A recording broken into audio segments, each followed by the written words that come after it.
Welcome fellas to my YouTube channel ceiling of truth. यहाँ आपको मिलता है मीनिंगफुल स्टोरीज का डोज और मोटिवेशन हर रोज़। तो आइए लेट्स स्टार्ट। आज की हमारी वीडियो का टॉपिक है साधु का आनंद। एक साधु था जो अपने आश्रम के आसपास के गांव में शहरों में भ्रमण करता था। कई परिवार उसे अपना गुरु मानते थे और वह सबको परमात्मा का आचरण और अच्छे कर्मों से मिला ये जीवन और आत्मज्ञान की बातें बताता था। वह साधु एक दिन देश भ्रमण के लिए पैदल निकला। चलते चलते रास्ते में थक कर रात में वह किसी गांव में आनंद नाम के व्यक्ति के दरवाजे पर रुका। आनंद ने साधु की खूब सेवा की। अगले दिन सुबह आनंद ने बहुत सारे उपहार देकर साधु को विदा किया।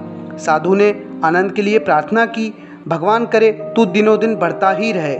साधु की यह बात सुनकर आनंद हंस पड़ा और बोला, अरे महात्मा जी, जो है यह भी एक दिन नहीं रहने वाला। आप यह सब बढ़ाने की क्या प्रार्थना करते हैं? मैं तो बस इस जीवन में खुश रहना चाहता हूँ। यह सुनकर साधु आनंद की ओर देखता ही रह गया और वहाँ से चला गया।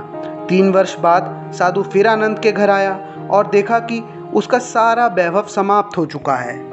आसपास पूछने पर पता चला कि आनंद अब बगल के गांव में एक जमींदार के यहाँ नौकरी करता है।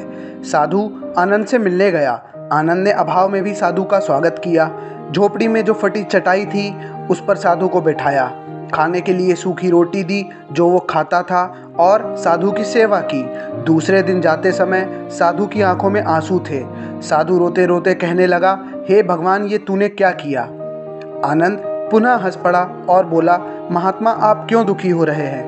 महापुरुषों ने कहा है कि भगवान इंसान को जिस हाल में रखे, इंसान को उसका धन्यवाद करके खुश रहना चाहिए। समय का चक्र बदलता रहता है और सुनिए, यह भी नहीं रहने वाला। साधु मन ही मन सोचने लगा, मैं तो केवल भेष से साधु हूँ, सच्चा साधु तो तू ही है आनंद। कुछ वर्ष बाद साधु फिर यात्रा पर निकला और आनंद से मिला तो देखकर हैरान रह गया कि आनंद तो अब जमींदारों का जमींदार बन गया है। मालूम हुआ कि जिस जमींदार के यहाँ आनंद नौकरी करता था वह संतान विहीन था। मरते समय वह अपनी सारी जायदाद आनंद को दे गया। साधु ने आनंद से कहा, अच्छा हुआ वो ज़माना गुजर गया, भगवान करे अब तू ऐसा ही बना रहे। यह सुनकर आनंद फिर हंस पड़ा और कहने लगा, महाराज, अब भी आपकी नादानी बनी हुई है। साधु ने पूछा, क्या ये भी नहीं रहने वाला? आनंद ने उत्तर दिया, हाँ, या तो ये चला जाएगा या फिर इसको अपना मानने वाला ही चला जाएगा। कुछ भी रहने वाला नहीं है और जो रहने वाला है और शाश्वत कुछ है तो वह है परमात्मा और उस परमात्मा की अंश आत्मा। आनंद की बात को साधु ने गौर से सुना और चला गया। साधु कई साल बाद लौटा और देखा कि आनंद का महल तो है किंतु कबूतर उसमें गुटर गूं कर रहे हैं और आनंद का ध्यान हो गया है।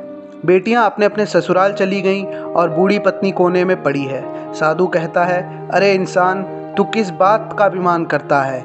क्यों इतराता है? यहाँ कुछ भी टिकने वाला नहीं है। दुख या सुख कुछ भी सदा नहीं रहता। तू सोचता है पड़ोसी मुसीबत में है और तू मौज में है, लेकिन सुन, ना मौज रहेगी और ना मुसीबत। सच्चे इंसान वे हैं जो हर हाल में खुश रहते हैं। मिल गया माल तो उस माल में खुश रहते हैं और हो गए बेहाल तो उस हाल में खुश रहते हैं। साधु कहने लगा, धन्य है आनंद तेरा सत्संग और धन्य है तुम्हारे सद्गुरु। मैं तो झूठा साधु हूँ, असली फकीरी तो तेरी ज़िंदगी में है। अब मैं तेरी तस्वीर देखना चाहता हूँ, कुछ फूल चढ़ाकर दुआ तो मांग लूँ। साधु कमरे में जाता है तो देखता है आनंद ने अपनी तस्वीर पर भी यह लिखा रखा है कि आखिरी में यह तस्वीर भी नहीं रहेगी।